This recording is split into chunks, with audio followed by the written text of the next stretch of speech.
আমার সমস্ত বন্ধুদের জানাই মহা অষ্টমীর আন্তরিক প্রীতি ও শুভেচ্ছা। দুর্গাপুজো সবার ভালো কাটুক এই আশাই আমি করছি। আজকে আমার নতুন ব্লগে তোমাদের সবাইকে স্বাগত।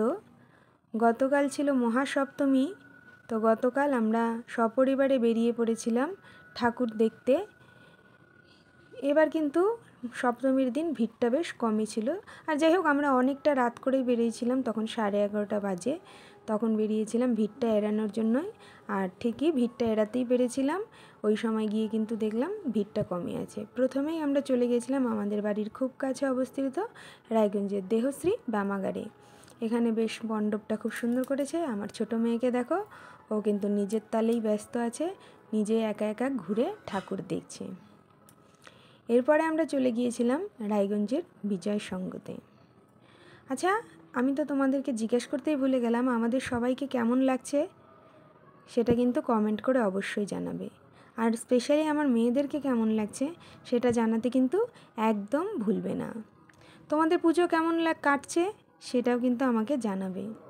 আমাদের পুজো তো মোটামুটি ভালোই কাটছে। এখনও পর্যন্ত বৃষ্টি হয়নি রায়গঞ্জে, জানি না এরপরে বৃষ্টি হবে কি না।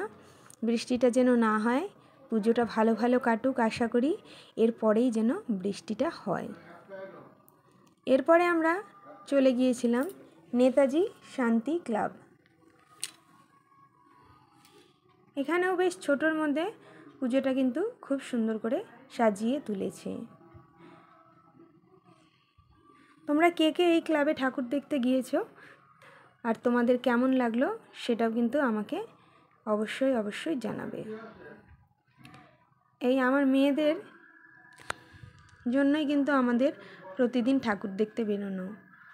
ওদের উৎসাহটা কিন্তু চোখে পড়ার মতো, ভীষণ আনন্দ করছে, ভীষণ মজা করছে। এরপরে আমরা চলে গেছিলাম দেখো উদয়ন ক্লাবে। এখানে কিন্তু ভূতের কারবার, এখানে ভূতের আড্ডা, ভূত ভূত দিয়ে সমস্ত কিছু, চারিদিকে নানা ধরনের ভূত তোমরা দেখতে পাবে।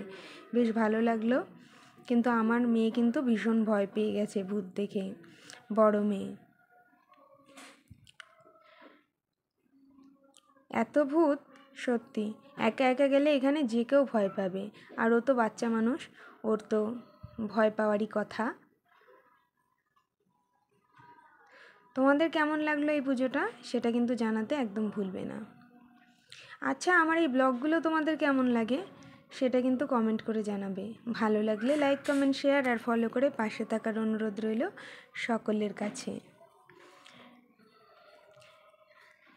একবার আমার বড় মেয়ের অবস্থাটা দেখো, ও কিন্তু একদম পুরো আমাকে জড়িয়ে ধরেছে।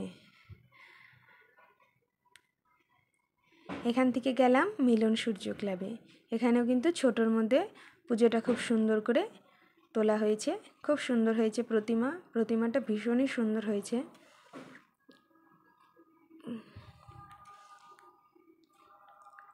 এরপর ওখান থেকে আমরা চলে গিয়েছিলাম রায়গঞ্জের ঐক্য সম্মেলনীতে। এখানে একটু অন্য ধরনের প্যান্ডেলটা করেছে, বেশ ভালো লাগলো। আর এখানে পুজোয় ঠাকুর দেখতে বেরোলে কিন্তু বিভিন্ন মণ্ডপে গিয়ে বিভিন্ন আত্মীয় স্বজন, বন্ধুবান্ধব সবার সাথে দেখা হয়ে যায়।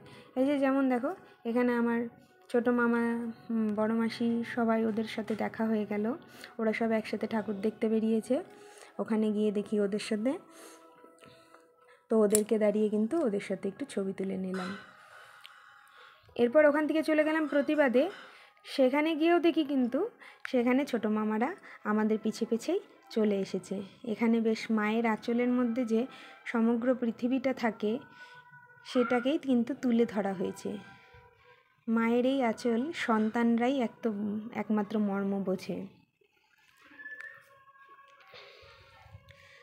আমার বড় মেয়েকে দেখো, বেশ ওদের সাথেই কিন্তু ঘুরছে।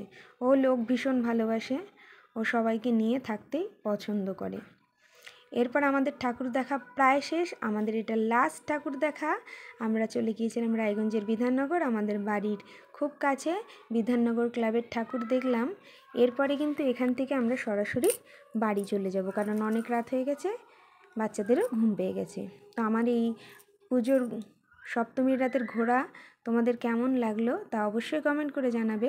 ভালো লাগলে লাইক কমেন্ট শেয়ার আর ফলো করে পাশে থাকার অনুরোধ রইল সকলের কাছে। আজকের মতো এখানেই শেষ করছি, আবার দেখা হবে, টাটা।